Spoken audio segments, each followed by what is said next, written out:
Biggest ఫెస్టివల్కు Bhagyanagaram సిద్ధమవుతుంది. భాగ్యనగర గణేష ఉత్సవ సమితితో పాటు చాలా సంస్థలు కూడా ఏర్పాట్లు ముమ్మరంగా చేస్తూ ఉన్నాయి. ధూల్పేటతో పాటు చాలా ప్రాంతాల్లో అందంగా తయారైనటువంటి విఘ్నేశ్వర ప్రతిమలు సిద్ధంగా ఉన్నాయి. నగరం నలుమూలల మండపాల్లో పెట్టి పూజించేందుకు యువత కూడా సిద్ధంగా ఉంది. అది ఈ సందర్భంలో వినాయక చవితి, అదేవిధంగా నవరాత్రులు, శోభయాత్ర, నిమజ్జనం, ఈ అంశాల మీద మనం మాట్లాడుకుందాం. మనతో పాటు ఉన్నారు హిందూ సమాజ పరిరక్షణ కోసం, హిందూ ధర్మ పరిరక్షణ కోసం, హిందూ సనాతన యువతకు స్ఫూర్తిగా ఉన్నటువంటి చికోటి ప్రవీణ్ గారు. ప్రవీణ్ అన్న నమస్తే. జై శ్రీరామ్. జై శ్రీరామ్ అన్న, ఎట్లున్నారు? బాగున్నానండి అన్న. వినాయకుడు స్వామి ఆశీస్సులు ఉన్నాయి మా పైన, అన్న తప్పకుండా. రాష్ట్రం పైన ఉన్నాయి. వాహనాలు కూడా బాగా పడుతున్నాయి, ఎక్కువైనాయి వాహనాలు. అన్న ప్రజలు జాగ్రత్తగా ఉండాల్సిన పరిస్థితి. జస్ట్ తప్పకుండా తప్పకుండా. నా దగ్గరలోనే వినాయక చవితి ఉంది. జనరల్గా మీ ఏర్పాట్లు ఏంటివి? ఏం లేదు, నేను ఒక వినాయకుడు విజయ వినాయక స్వామి టెంపుల్ చైర్మన్. సో అక్కడ బ్రహ్మాండంగా నవరాత్రి ఉత్సవాలు జరుగుతాయి. సైదాబాద్లో ఉన్న వినాయకుడు బాగా నమ్మకము, డిస్ట్రిక్ట్స్లోకి వెళ్ళి కూడా వస్తారు విజయ వినాయక స్వామి దర్శనం కోసం. సో నేను చైర్మన్గా ఉండడం నా పూర్వజన్మ అదృష్టంగా భావిస్తూ, మా నాన్నగారు ఉండే తర్వాత నేను. సో ప్రజలకి సేవ చేయాలి, హిందుత్వాన్ని పెంపొందించుకుంటూ మరి హిందుత్వం ముందుకు పోవాల్సిన అవసరం ఉంది. ఏదైతే హిందుత్వం ప్రమాదంలో ఉందో దాన్ని ముందుకు తీసుకుపోవాలంటే పండగలు ఘనంగా, బ్రహ్మాండంగా, శోభాయమానంగా చేసుకుంటూ పోవాలి. చేసుకోవాల్సిన అవసరం కూడా ఉంది. హిందుత్వంలో జనరల్గా అన్ని పండుగలు ఉన్న కుటుంబ సభ్యులతో ఇంట్లోనే చేసుకుంటాం. ఒక వినాయక చవితి మాత్రం సామూహికంగా చేసుకుంటాం. దీంట్లో భక్తి ఉంది, దేశభక్తి ఉంది, దైవభక్తి రెండు ఉన్నాయి. ఏమంటారు? డెఫినెట్గా విఘ్నాలు లేకుండా పోవాలంటే వినాయకుడికి పూజ చేయాల్సిన అవసరం ఉంది. విఘ్నాలను తొలగిస్తూ మరి ప్రతి ఒక్కరి జీవితాల్లో ఆనందంగా ఉండాలంటే వినాయకుడిని పూజించాలి. వినాయకుడిని ఇష్టపడని హిందువు ఉంటాడు. హిందువులే కాకుండా వేరే మతస్థులు కూడా వినాయకుడిని ఇష్టపడతారు. అంత బ్రహ్మాండంగా జరుగుతుంది వినాయక చవితి. బాంబేలో ఫస్ట్ ఉంటుండే, ఇప్పుడు దేశంలో హైదరాబాద్లో కూడా బ్రహ్మాండంగా, తెలంగాణ రాష్ట్రంలో కూడా బ్రహ్మాండంగా ఉంటుంది వినాయక చవితి. సో అందరూ ఒక భక్తి 11 రోజులు ఒక భక్తి పారవర్షంలో మునిగిపోయి ఉంటారు. ముఖ్యంగా మా యువ సోదరులు, హిందుత్వానికి పిల్లర్స్ లాంటి యువ సోదరులు అందరు కూడా భక్తి పారవర్షంలో ఉంటారు. ఎస్ అన్న, హిందూ సనాతన ధర్మంలో విఘ్నేశ్వరుని పూజ, విఘ్న వినాశకుడు అంటాం. మనకు మొదట వచ్చే పండగ ఇది. జనరల్గా వినాయక చవితి అనగానే మండపం పెట్టడం, పూజలు చేయటం, మీరు చిన్నప్పుడు చేసిండ్రా ఇట్లా? నేను చందాలు కూడా నేను తీసుకుంటాను. ఎస్, చిన్న బుక్ పట్టుకొని తిరిగే వాళ్ళం, పట్టుకొని చందాలు అడుక్కుంటా తిరిగేటోళ్ళము. రకరకాల అనుభవాలు అవుతుండే. ఒకసారి ఒక సైంటిస్ట్ దగ్గర పోయినాం. మా వినయనగర్ కాలనీలో అంతా సైంటిస్టులు ఉంటుండే. చందా పట్టుకోనికి వాళ్ళ ఇంటికి పోయినాము పుస్తకం తీసుకొని. ఆయన దేవుణ్ణి నమ్మేటోడు కాదు. సో ఆయన ఇంటికి పోగానే మా మీద అరిచినాడు. నేను అప్పుడు స్కూల్ జమానాలు ఉండే, 9th క్లాస్ 10th క్లాస్ ఉండే. డొనేషన్ అడగడానికి పోతే చందన అడిగిపోతే అరిచినాడు మా మీదకి. ఏం అవసరం పండగ చేసేది, దేవుడు ఎవరు చేయమన్నాడు, ఇంట్లో లేడా దేవుడు, నిన్న పూజ చేసుకుంటాం కదా, మిమ్మల్ని ఓడి పెట్టమన్నాడు అని అడిగితే, సార్ మీరు పెద్దవాళ్ళు సైంటిస్టులు చదువుకున్న వాళ్ళు, మీ చేతనైతే చేయండి, లేకపోతే వద్దు, కానీ మమ్మల్ని నర్సుడు అవసరం లేదు అంటే you just get out of my house అని అన్నారు. సరే సార్, నేను వెళ్ళే ముందు ఒక ప్రశ్న అడుగుతా అని చెప్పిన. అడుగు అన్నాడు. మీరు తిరుపతి వెళ్తారా సార్ అని అడిగిన. ఎవ్రీ ఇయర్ వెళ్తా అన్నాడు. అలా వైఫ్ గురించి వెళ్తుండే. ఎవ్రీ ఇయర్ వెళ్తా అన్నాడు. మరి ఖర్చు పెట్టుకుంటారా సార్ అని అడిగిన. డెఫినెట్గా ఖర్చు పెడతా అన్న. తిరుపతి వెళ్తే ఖర్చు కాకుండా ఎట్లుంటుంది అన్నాడు. మరి ఇంట్లోనే వెంకటేశ్వర స్వామి పట్టంకి పూజ చేసుకోవచ్చు కదా సార్, మరి అంత దూరం పోయి ఖర్చు పెట్టుకోవాల్సిన అవసరం? మంచి ప్రశ్న అడిగినారు అనగానే ఇంకా ఫైర్ అయినాడు ఆయన. ఆయనకు చెప్పిన, సార్ ఇది ఒక ట్రెడిషన్, ఒక కల్చర్, మన యొక్క కల్చర్ ట్రెడిషన్. ఒక హిందువుగా మనం మన యొక్క హిందుత్వాన్ని గొప్పగా చాటుకునే అవకాశం ఉంటుంది. సో మీరు ఇచ్చినా ఇవ్వకుండా బాధ లేదు, ఒకసారి డెఫినెట్గా గుడికి వచ్చి దండం పెట్టుకోండి. మీరు ఇచ్చినంతే మేము ఘనంగా చేస్తాం, ఇవ్వకుండా మాత్రం కూడా ఇంకా అందరు పైసలు ఉంటే బాగుంటుందని ఒక ముఖ్య ఉద్దేశంగా చేస్తాం సార్ అని చెప్పడం జరిగింది. రియలైజ్ అయిందన్న ఆయన. తర్వాత కొన్నేళ్లకు రియలైజ్ అయ్యి ఎవ్రీడే గుడికి వచ్చింది మా వినాయకుడి గుడికి. గొప్ప మార్పు. గొప్ప విషయం ఏంటంటే, ఆయన తిరుపతి దర్శనానికి పోయినప్పుడు మెట్లు ఉంటుండే కదా ఇంత తిరుపతి ముందర, గుడి ముందర. అవును. వాళ్ళ ఆవిడ ఆ మెట్లపై ప్రాణం పోయింది. అలా బాబా అంటే ఎంత వెంకన్న అదృష్టం సన్నిధిలో సన్నిధిలో ప్రాణం వదలడం కూడా ఒక అదృష్టం అదృష్టంగానే ఇంకా భావించాలి. స్వర్గానికి వెళ్ళినట్టు అంటుంటారు ఆయన పెద్ద. మరి ఇప్పుడు ఉన్నారో లేదో నాకు తెలియదు కానీ ఎవ్రీడే గుడికి వచ్చినాడు ఆయన తర్వాత. సో ఎవరైనా నాస్తికులైనా ఎవరైనా సరే ఒక టైం ఫ్రేమ్లా ఒక టైమ్ ఆఫ్ పీరియడ్లా రియలైజ్ అవుతారు. కావాల్సిన భక్తి మార్గంలోకే రావాలి, ధర్మం మార్గంలోకే రావాలి, సనాతన ధర్మం మార్గంలోకే రావాలి, హిందుత్వాన్ని నమ్మాలి. ఎవడైనా సరే ఇవాళ నాస్తిక కుక్కలు ఏవైతే ఒర్లుతున్నాయో అందరు కూడా నేను ఆ దేవునికి అదే అడుగుతా, వాళ్ళకి మంచి బుద్ధి దేవుడా. గుడికి పోయినప్పుడు నేను అడుగుతా, నేను బాగుండాలి, నా కుటుంబం బాగాలి, అందరు బాగుండాలి, అందరిలో మేము ఉండాలి. నాస్తికులు ఏవైతే హిందుత్వంపై యాంటీ ప్రచారం చేస్తున్నారో, హిందుత్వంపై విషయం కమ్ముతున్నాయో వాళ్ళకి మంచి బుద్ధిని ప్రసాదించే స్వామి అని చెప్పాను. ఎస్ అన్న. జనరల్గా మనము ఎందుకంటే మీరు వినాయక చవితికి సందర్భంగా పోలీస్ పర్మిషన్స్ కావచ్చు ఇతరత్ర ఏదైనా సమస్య వచ్చినప్పుడు మీరు దగ్గరుండి పరిష్కారం చూపిస్తున్నారు. డెఫినెట్గా ఇవాళ పర్మిషన్లో మా హిందూ దేశం, హిందుస్థాన్ అనేది హిందూ దేశం, మెజారిటీలో ఉన్న హిందువులు పూజలు చేసుకోవాలంటే పోలీస్ శాఖ వారు 150 పర్మిషన్లు అడుగుతారు. మీరు అడగండి, ఎందుకంటే లా అండ్ ఆర్డర్ సమస్యలు ఉంటాయి, మీకు కూడా ట్రాక్ రికార్డ్స్ కావాలి, డెఫినెట్గా ఇస్తాం. కానీ పర్మిషన్లు డినే చేయొద్దని సందర్భంగా నేను విజ్ఞప్తి చేస్తున్నాను పోలీస్ శాఖ వాళ్ళు. మేము ఘనంగా జరుపుకుంటున్నాము, మీకు ఏమైనా ఇబ్బంది అయితే ఈ ట్రాఫిక్ ఇబ్బంది అవుతుంది అంటే వాళ్ళకి పిలిచి చెప్పండి, ఎవరైతే మండపం నిర్వహిస్తున్నారో వాళ్ళకి పిలిచి చెప్పండి, ఈ సమస్యలు ఉన్నాయి, ఈ సమస్య కాకుండా మీరు చూసుకోండి, మేము పర్మిషన్ ఇస్తామని చెప్పి ఇవ్వండి. కానీ పర్మిషన్లు రిజెక్ట్ చేయొద్దు, రిజెక్ట్ చేసే అధికారం ఎవరికి లేదని మీరు చెప్తున్నారు. ఓకే అన్న, జనరల్గా మీరు ఈ సమస్యల మీద మీరు కొట్లాడుతున్నారు కాబట్టి మనం ఈ గణేష్ నవరాత్రులకు సంబంధించి కావచ్చు, ఏవైనా చిన్న చిన్న తప్పులు జరిగితే వాటిని చూపించాల్సిన అవసరం కూడా ఉన్నది. ఎందుకంటే వాళ్ళ హక్కుల కోసం, వాళ్ళ రైట్ కోసం మీరు కొట్లాడుతున్నారు. జరిగే తప్పులను కూడా మీరు డెఫినెట్గా తప్పు ఉన్నదంటే డెఫినెట్గా వాళ్ళ తప్పుని చూపియాలి, ఏలెత్తి చూపియాలి, తప్పు సరి చేయాల్సిన బాధ్యత కూడా హిందూ సోదరులు సరి చేసుకోవాల్సి. మనము వేరే మతాలకి చులకన కావచ్చు, మన పండగ మంచిగా చేసుకోండి, కానీ తప్పులతో కూడుకున్న పనులు చేయాలి. అయితే మనము శ్రీరామనవమి శోభయాత్ర చూస్తూ ఉంటాం, తర్వాత వీరాంజనేయ స్వామి శోభయాత్ర కూడా చూస్తుంటాం. అక్కడ ఆ శోభయాత్రలో ఎక్కడ కూడా మనకు ఈ పిచ్చి పిచ్చి డ్యాన్సులు కానీ తీన్మార్ చప్పులు కానీ ఉండవు. ఒక్క వినాయక నిమజ్జనోత్సవము శోభయాత్రలో మాత్రమే ఉంటాయి. ఎట్లా చూద్దాం దీన్ని? డెఫినెట్గా ఇక్కడ హిందూ సోదరులందరూ కూడా స్పెషల్గా విజ్ఞప్తి చేస్తున్నా, డీజేలు పెట్టుకోండి, దేవుడి పాటలు పెట్టుకోండి. సినిమా పాటలు, పిచ్చి పాటలు, ఐటమ్ సాంగ్స్ ఇట్లాంటివి మాత్రం మండపాలల్లో ప్లే చేయొద్దు. ఎవరన్నా ప్లే చేస్తే కూడా వాళ్ళకి పోయి వారించాల్సిన అవసరము మీకున్నది. తిరుపతి వెంకటేశ్వర స్వామి యాత్ర జరుగుతున్నప్పుడు, తిరుమలలో బ్రహ్మోత్సవాలు జరుగుతున్నప్పుడు మనం టీటీడీలో చూస్తూ ఉంటాము. భారతీయ కళలు, కోలాటాలు ఇట్లాంటివి దైవానికి దగ్గరగా ఉన్నటువంటి కళలను ప్రదర్శిస్తూ ఉంటారు.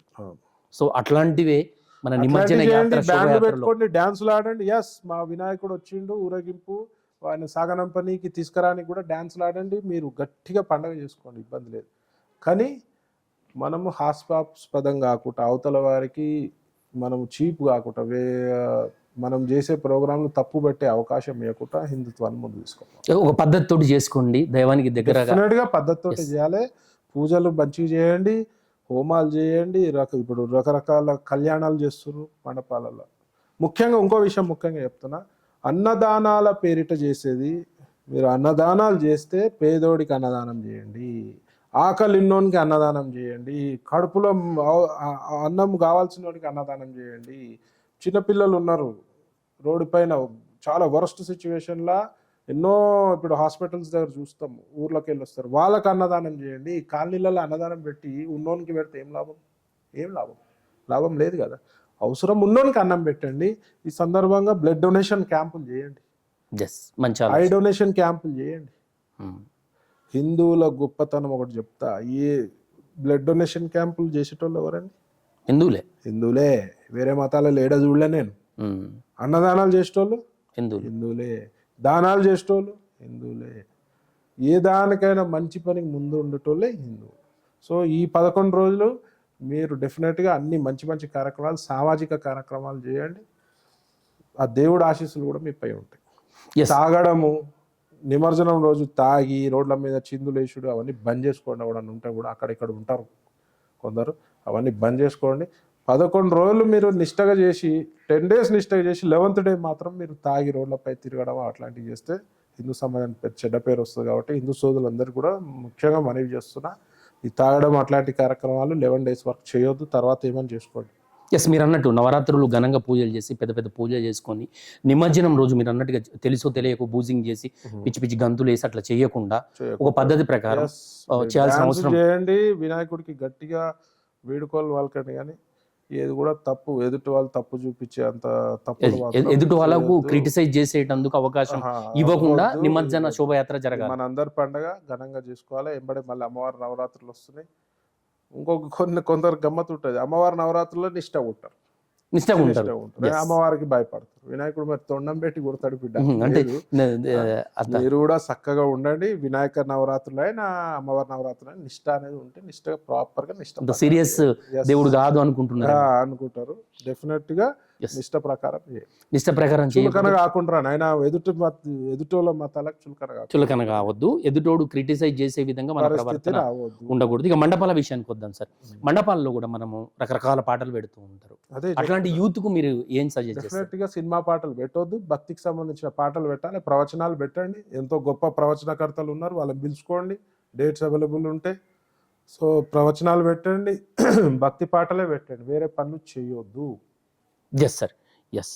ఈవినింగ్ వినాయక చవితి నవరాత్రులలో సాయంత్రం పూట కుటుంబ సమేతంగా మండపం దగ్గరికి వచ్చి కూర్చునేటట్టుగా మీరు అన్నట్టుగా హరికథ, బుర్రకథ, భగవద్గీత, రామాయణ పారాయణాలు చాలా ఉన్నాయి. ఇవన్నీ చేసుకోవాలి. పాత కళలు చాలా ఉన్నాయి, అన్ని బయటికి తీసుకురావాలి. అలా కళాకారుల పరిస్థితి బాగాలేదు. మనం ఒక పండగ వాతావరణము మనొక్కరు కాదు, ప్రతి ఒక్క హిందూ సోదరునికి పండగ. ఈ పండగ సందర్భంగా కొందరు జీవనోపాధి అవుతుంది. కాబట్టి మీరు అందరు కూడా ఆ మరుగున పడ్డ కళలను బయటికి తీసుకొచ్చి అందరికి కూడా ఉపాధి కల్పించేస్తే ఇంకా గొప్పతనం. మీరు అన్నదానం గురించి మాట్లాడినారు. అన్నదానం ఎఫర్ట్ పెట్టి రోజు అన్నం తినే వాళ్ళు ఉన్నారు. అట్లా కాకుండా అన్నదానం ఉన్నోనికి ఎందుకు, లేనోనికి పెట్టాలి. దానం చేసేది ఎవరికి? లేనోనికి పెట్టాలి. ఆడు కడుపు నింపాలి, 11 రోజులు కడుపు నింపాలి. తర్వాత కూడా అన్నదానాలు చేయండి, ప్రతి సందర్భంలో అన్నదానాలు చేయండి. సనాతన ధర్మం ఏం చెప్తుంది? అందరు బాగుండాలి, అందరు చూసుకోవాలని చెప్తుంది. అన్నదానాలు చేయండి, అన్న ప్రసాదాలు పెట్టండి, ఇబ్బంది లేదు. మీరు ఉన్నోళ్ళకి కూడా పెట్టండి, తప్పు లేదు. నేను ప్రసాదం పెడితే తప్ప అంటారు, ప్రవీణ్ ఎట్లా చెప్తుండ అంటాడు, తప్పు లేదు. కానీ లేనోనికి పెడితే పుణ్యం, లేనోడికి పెడితే కడుపు నింపే బాధ్యత మన సాటి సహోదరులపై ఉన్నది. ఎస్, ఒక కాలనీ ఉంది, అక్కడ అన్నదానం జరుగుతూ ఉంటే చదువుకున్న వాళ్ళు, పెద్ద ఫ్యామిలీస్ కూడా వస్తూ ఉంటారు. వాళ్ళకి ఎట్లా చేయొచ్చు అంటారు? ఇప్పుడు నేనేమంటున్నా అంటే 500 మందికి అన్నదానం పెట్టే వాళ్ళు 1000 మందికి పెట్టండి, 500 మంది ఉన్నోళ్ళకి పెట్టండి, బాధ లేదు. అది కూడా పెట్టొద్దు అంట, నేను లేనోనికే పెట్టమంట. 1000 మందికి లేనోళ్ళకే పెట్టు. సిటీలో చాలా మంది ఉన్నారు, ఊర్లలో చాలా మంది ఉన్నారు లేనోళ్ళు, 3 పూటలు కడుపు తిననోళ్ళు ఎంతో మంది ఉన్నారు, వాళ్ళకి పెట్టండి. ఎస్, మీరు ఇందాక అన్నట్టుగా అన్నదానంతో పాటు బ్లడ్ డొనేషన్ క్యాంప్స్ పెట్టండి. తర్వాత ఆర్పన్ హోమ్స్, మన ఇంటి దగ్గర ఉన్న ఓల్డ్ ఏజ్ వాళ్ళకి రోజు ఫుడ్ పంపించండి, పులిహోరలు పంపించండి, రోజు పంపించండి, అనాథాశ్రమం పంపించండి.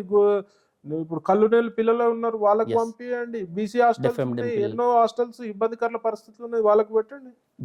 దేవుడు పేరు చెప్పి వాళ్ళకి పెట్టండి, చాలా ఇంకా పుణ్యం వస్తుంది. పూజలకు ఎంత పుణ్యం వస్తుందో దేవుడు మంచి కార్యక్రమాలను కూడా చూసి పరిశీలిస్తాడు. కాబట్టి దీనికి కూడా అంతే పుణ్యం వస్తుంది సార్. అదేవిధంగా చదువుకున్న వాళ్ళు మండపానికి వస్తే వాళ్లకు భగవద్గీత కానీ, రామాయణం కానీ, సచ్చరిత్ర, రాఘవేంద్ర స్వామి సచ్చరిత్ర కావచ్చు, వీరబ్రహ్మేంద్ర స్వామి సచ్చరిత్ర పుస్తకాలు, మన హిందుత్వాన్ని చాటి చెప్పే ఇలాంటి వస్తువులను ఇవ్వండి. మీరు ఒక నిదర్శనం కావాలి, అరే ఈడ పోతే ఒక హిందుత్వం ఒట్టిపడుతుంది అనే విధంగా మీరు ఈ 11 రోజులు ప్రవర్తించాలి. ఎన్నో బుక్స్, భగవద్గీత ప్రతి ఒక్కరు ఇంట్లో ఉండాలి. సో అలాంటి కార్యక్రమాలు చేయండి. మీరు తెచ్చిన చందాలతోటి ఒక 100 భగవద్గీతలు కొనండి చాలు, 100 మందికి ఇవ్వండి, వచ్చే ఏడాది మళ్ళీ ఇవ్వండి. అట్లా మొత్తం హిందుత్వాన్ని ముందు తీసుకుపోవాలి. ఏదో విధంగా హిందూ ధర్మాన్ని, హిందూ సనాతన పద్ధతులు కావచ్చు, మన పూర్వం నుంచి వచ్చినటువంటి ముఖ్యంగా మండపాల దగ్గర వస్త్రధారణ ఇంపార్టెంట్, చాలా ముఖ్యంగా ఇంపార్టెంట్. షార్ట్ల మీద తిరగొద్దు, ప్రాపర్ వస్త్రధారణ చేసుకోండి. కుర్తా పైజామా వేసుకోండి, లుంగి కట్టుకోండి, లాల్చి చేసుకోండి. షార్ట్ల మీద అడ్డగోలుగా, అమ్మాయిలకు కూడా చెప్తున్నా, సోదరులు తప్పుగా అర్థం చేసుకోవద్దు, చున్నీలు లేకుండా పోవద్దు మీరు గుళ్ళకి. ప్రాపర్ ఫ్రాక్లలో పోవద్దు. ప్రాపర్ వస్త్రధారణ అనేది ఇంపార్టెంట్ మన ఒక ధర్మంలో. సో అందరు కూడా ప్రాపర్ వస్త్రధారణతో ముందుకు పోవాలి. ఎస్ ఎస్ ఎస్ ప్రవీణ్ గారు. అదేవిధంగా విగ్రహాల ఎత్తు కూడా ఒకరికి మించి ఒకరు పోటీ పడి సరే అది విగ్రహాల మా ఎత్తు పెంచుతున్నారు. తప్పేం లేదు, అదేం తప్పలేదు, ఎస్ ఓకే. అదేం అయితే తప్పలేదు, జనరల్గా ఘనంగా చేసుకుంటాం. అయితే ఎత్తుకు సంబంధించి మీరు అన్నట్టుగా ఓకే ఘనంగా చేసుకోవచ్చు. సరే ఇప్పుడు పర్యావరణంగా మట్టి విగ్రహాలను పెట్టమంటాం. Yes, మట్టి Definitely గా అనగానే- పర్యావరణం అనేది ఇంపార్టెంట్. ఎస్ ఎస్ మట్టి విగ్రహాలను పెట్టమంటాం కానీ అది ప్రాక్టికల్ గా ఎంత మటుకు ఎస్ possible. మట్టి విగ్రహాలు అనగానే జనరల్ గా అందరికి చిన్నదేమో అనిపిస్తుంది. పెద్ద కానీ మట్టి విగ్రహాలు కూడా దొరుకుతాయి. పెద్దవి వచ్చినాయి. పెద్ద పెద్ద ఇప్పుడు వచ్చినాయి. మన Yes, sir. కొత్తపేట పెడతారు వాళ్ళు 40 feet ఏమో పెడతారు Yes. మట్టి విగ్రహం. దొరుకుతాయి మట్టి విగ్రహాలు కూడా మంచి దొరుకుతాయి. అట్లా ప్రయత్నం మనం చేయండి, మట్టి విగ్రహాలు పెట్టే ప్రయత్నం చేయండి. ఎందుకంటే పర్యావరణం కూడా, ప్రకృతి అనేది కూడా ఒక ధర్మంలో ఒక భాగమే. ప్రకృతిని కాపాడుకోవాల్సిన బాధ్యత కూడా మనపై ఉన్నది. ముఖ్యంగా రోడ్లపై గోవులు బాగా తిరుగుతుంటాయి. ఆ గోవులకు రోజు ఇంత 11 రోజులే కాదు, ఎప్పుడు కూడా ఇంత ఫుడ్ పెట్టాలి, ఇంత తిండి పెట్టాలి, ప్రసాదాలు పెట్టండి, అరటిపండ్లు పెట్టండి. అరటిపండ్లు మస్తుగా వస్తాయి కదా, అరటిపండు పండ్లు, రకరకాల పండ్లు వస్తాయి కదా, రోజు ఒక ఇద్దరికి అప్పచెప్పండి, చుట్టుపక్కల ఉన్న గోవులకు పెట్టండి. Okay sir. జనరల్గా నవరాత్రి ఉత్సవాలు అనగానే యువత చాలా ముందు ఉంటుంది. రేపొద్దున హిందూ ధర్మాన్ని కాపాడేది కూడా వాళ్ళే. వినాయక చవితి సందర్భంగా హిందూ యువతకు మీరు ఇచ్చే సందేశం ఏంటి? నేను ఒకటే చెప్తా, హిందుత్వాన్ని పటిష్టంగా చూడాలి, ప్రతి ఒక్కరూ హిందుత్వాన్ని కాపాడాలి. చీకోటి ప్రవీణే స్పందించాలి, హిందూ సంఘాలే స్పందించాలి అనుకోవద్దు. హిందూగా పుట్టినోడు ఎవడైనా స్పందించాలి. ఎక్కడైనా హిందువులపై దాడి జరుగుతాయి.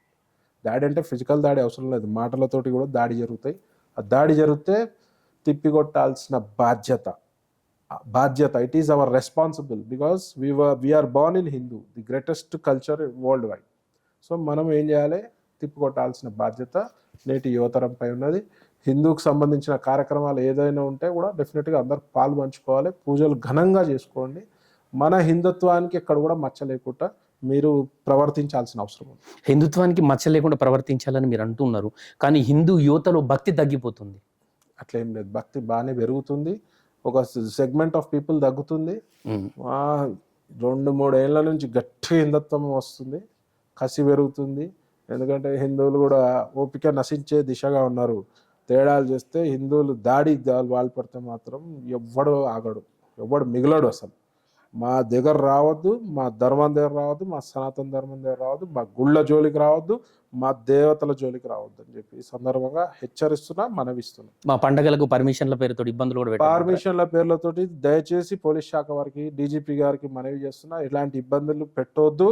మా పండుగలు మేము చేసుకోవడానికి మాకు పర్మిషన్లు అవసరం లేదు. అయినా కూడా మీరు మీకు ఒక విలువనిచ్చి మేము డెఫినెట్గా పర్మిషన్లకు అప్లై చేస్తాము. కానీ చిన్న చిన్న కారణాలు చూపించి మా వాళ్ళకి ఇబ్బంది పెట్టే ప్రయత్నం చేయొద్దు.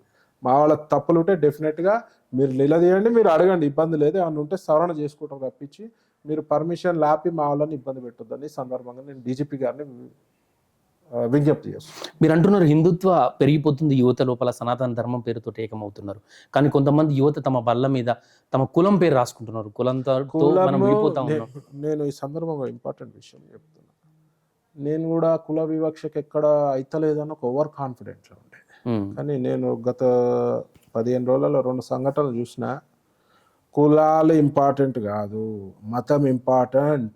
ఎవడన్నా కులం పేరిత దళిత సోదరులకు ఏమన్నా అన్యాయం చేసినా, దళిత సోదరులని గుళ్ళకు రానియకుటైన ప్రయత్నం చేస్తే మాత్రం తోలు తీస్తాం బిడ్డ.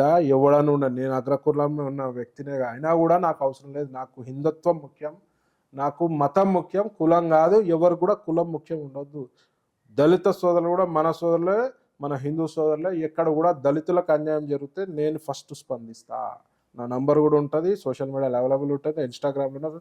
ఎవరైనా ఎక్కడన్నా కులం పేరుతో ఎక్కడైనా తేడాలు చేస్తే మాత్రం నాకు ఇన్ఫార్మ్ చేయండి, తోలు తీస్తా అని చెప్పి ఈ సందర్భంగా దళిత సోదరులకు చెప్తాను. గడప లోపలే కులం, గడప దాడితే మనం హిందువులం. ఈ బళ్ళ కూడా గజ్వెల్ మన గజ్వెల్ కాన్స్టిట్యున్సీలో ఒక ఇష్యూ అయితే నా నోటీస్కి వచ్చింది. ఎంబడే నేను సిఐ గారికి మాట్లాడితే వాళ్ళు స్వానుకూలంగా స్పందించారు. బోనాలకి దళితులను రానివ్వట్లేదు అని చెప్పి సిఐ గారు చెప్పినా, మరి నేను వస్తే మాత్రం పెద్ద ఇష్యూ అవుతుంది సిఐ గారు, మీరు కొంచెం జాగ్రత్తగా చేయండి అంటే, లేదు సార్ ఫ్రైడే, నాకు థర్స్డే తెలిసింది, మొన్న థర్స్డే, ఫ్రైడే రోజు వాళ్ళని తీసుకెళ్లడం జరిగింది. సరే, ఇంకా ఈ వివక్ష కోణం సాగటం అనేది అక్కడక్కడ కొందరు ఉంది. Yes, దాన్ని మనం మూర్ఖులు ఉన్నారు. ఆ మూర్ఖులు. మూర్ఖుల తోలు తీస్తా అని చెప్తున్నారు. Yes, ఖచ్చితంగా ఆ ప్రయత్నం మీరు గట్టిగా చేయాలి. Definite గా ఆ మూర్ఖులు ఎవడన్నా అతి చేస్తే మాత్రం బిడ్డ మీ తోళ్ళు తీస్తా. దళిత సోదరులకు చికోటి ప్రవీణ్ అని ఎప్పుడు సపోర్ట్ ఉంటాడు. ఏ అవసరం ఉన్నా దళిత సోదరులు నాకు డైరెక్ట్ కాంటాక్ట్ చేయొచ్చు. ఎస్, జనరల్గా కులం పేరుతోటి విడిపోకుండా బళ్ళ మీద ఆ కులం పేరు సో పేరు రాసి గౌడ, కమ్మ, కాపు, రెడ్డి అది అది రాసుకొని ఏడో మూర్ఖత్వం ఉంటుందండి. రాసుకొని Yes. బాధ. అయితే నేనేమంటున్నా, ఏమన్నా రాసుకోరా భయ్. హిందుత్వంకి అవసరం ఉన్నప్పుడు అన్ని కులాలు ఏకం కావాల్సిన Yes. అవసరం. అయితే ఆ కులం పేరు ముందల హిందూ రెడ్డి, హిందూ గౌడ, ఆ హిందూ అనేది చేరిస్తే బాగుంటుందని ఒక పెద్ద మనిషి పేర్లను సలహా చెప్పారు. తెలిసిపోతుంది. కానీ ఈ మధ్య కొన్ని మత మార్పిడి కుక్కలు ఏవైతున్నాయో ఆ మన పేర్లు దేవుళ్ళ పేర్లు పెట్టుకొని వాళ్ళు క్రిస్టియన్లు కలిసారు. అరే కలువురా భయ్, నిన్ను ఓడొద్దన్నాడు, ఓడొద్దనిలే మరి పేరు మార్చుకో, డేవిడో క్రిస్టోఫరో ఏదో ఒకటి పేరు పెట్టుకోరా భయ్. నువ్వు మా పేర్లు పెట్టుకొని మేము కన్ఫ్యూజ్ అవుతున్నాం. ఆ కామెంట్లలో జిట్టేటోడు అంతా వాళ్ళే గొర్ర బిడ్డలే. నేను కామెంట్లలో జిట్టేటోళ్ళు అంతా నీ అమ్మ హిందూ పేరు ఉంది, ఆయనకి హనుమంతు అని ఉంటుంది, హనుమాన్ పేరు ఉంది, రామ అని ఉంటుంది, అమ్మ రాముడి పేరు ఉంది. వీళ్ళు నన్ను తిడుతురు ఏందని చూస్తే మార్చుకున్నారు, మతం మార్చుకున్నారు. యువత ఒకటే గర్వాపసి లాంటి ప్రోగ్రాం చేయాలి. హిందుత్వానికి మించిన ఒక గొప్ప మతము, ధర్మము, సనాతనం ఇక్కడ ప్రపంచంలో ఏది కూడా సాటి లేదని చెప్పి సందర్భంగా. సార్, ఆడపిల్లలే బొట్టు పెట్టుకోవట్లేదు. మగపిల్లలు ఎప్పుడైనా బొట్టు పెట్టుకుంటే పక్కన ఉన్నటువంటి ఒక హిందూ మిత్రుడు హిందూవే క్రిటిసైజ్ చేస్తున్నాడు. దీన్ని ఎట్లా సందర్భాలు అవుతున్నాయి. అట్లేం లేదు, బొట్టు కూడా పెట్టుకుంటుర్రు. అందరిని అనలేము. పెట్టుకున్న వాళ్ళు కొంతమంది రియలైజ్ అవుతారు, షార్ట్లా రియలైజ్ అవుతారు. ఎప్పుడో ఒకసారి హిందుత్వాన్ని నమ్మినోడు ఒకటి చెడిపోలేదండి. సో రియలైజ్ అవుతారు డెఫినెట్ గా. జనాలు కూడా గుళ్ళు, ప్రతి గుళ్ళు కూడా ఫుల్ వస్తారు భక్తులు. అట్లేం లేదు. ఒక సెక్టర్ ఆఫ్ పీపుల్ వదిలేయండి, వాళ్ళు పబ్ కల్చర్ పీపుల్ వదిలేయండి. ఎవడో చెప్తా ఎంజాయ్ చేయండి రా భయ్, లైఫ్ ఎంజాయ్ చేయండి, ఫుల్ ఎంజాయ్ చేయండి, క్లబ్లు తిరగండి, పబ్బులు తిరగండి, ఏం చేయండి. టైం దాన్ని బ్యాలెన్స్ చేసుకుంటూ వారంకి ఒకసారి గుడికి పోండి, బొట్టు ధరించండి, మంచి కార్యక్రమాలు చేయండి, హిందుత్వాన్ని పెంచండి, గోవును రక్షించండి. ఈ మధ్య నేను విన్నా సార్, ఇప్పుడు చికోటి ప్రవీణ్ గారు హిందూ ధర్మం కోసం కొట్లాడుతున్నారు. అట్లనే గుడిలో అయ్యగారు కూడా మన ఇంట్లో సత్యనారాయణ స్వామి వ్రతం చేస్తే వ్రతం అయినాక ఆ వచ్చినటువంటి పండితు కూడా హిందూ ధర్మం యొక్క గొప్పతనాన్ని చెప్పాలి.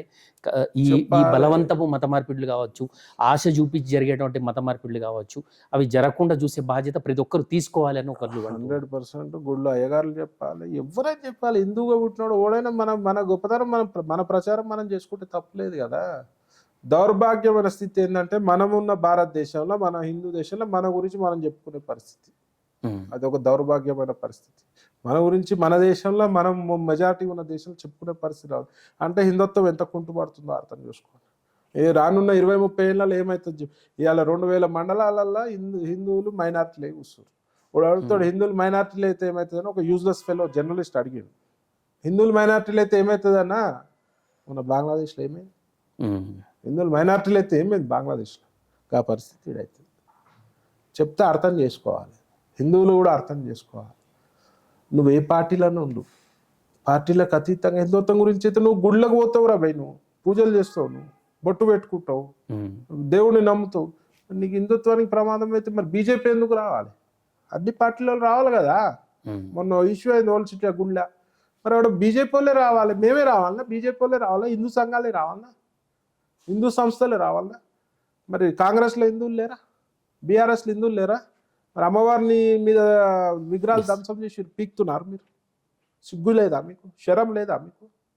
రావాలి కదా, వచ్చి దండం పెట్టుకోవాలి కదా. తప్పు జరిగింది ఇక్కడ, మరి ప్రొటెస్ట్ చేయాలి కదా. బీజేపీ వాళ్ళ పని అది. ఓటేసేటోడు ఆలోచించాలి కాంగ్రెస్కి, బీఆర్ఎస్కి ఓటేసేటోడు ఆలోచించాలి హిందువులు.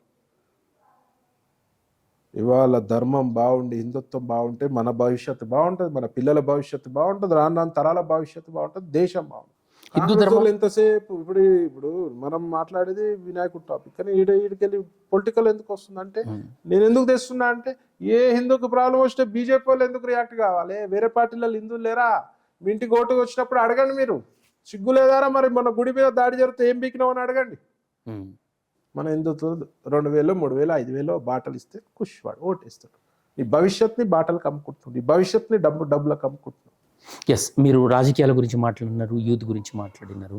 ఈ ఓటు వినియోగించుకోవడం కోసం ఈ యూత్ ఓటింగ్ బూతుల వైపు ఎందుకు రావట్లేదు? మనం లాస్ట్ సారి ఎలక్షన్స్ లో కూడా ఇప్పుడు చూసాం ఓటింగ్ పర్సెంటేజ్. ప్రాబ్లం ఏంటంటే పుసుక్కున మండే ఎలక్షన్ డే వచ్చింది అనుకో, సాటర్డే వచ్చింది అనుకో, ఈ ఓటు అయిన యదవాళ్ళు ఉంటారు చూడు, అలా హాలిడే అది.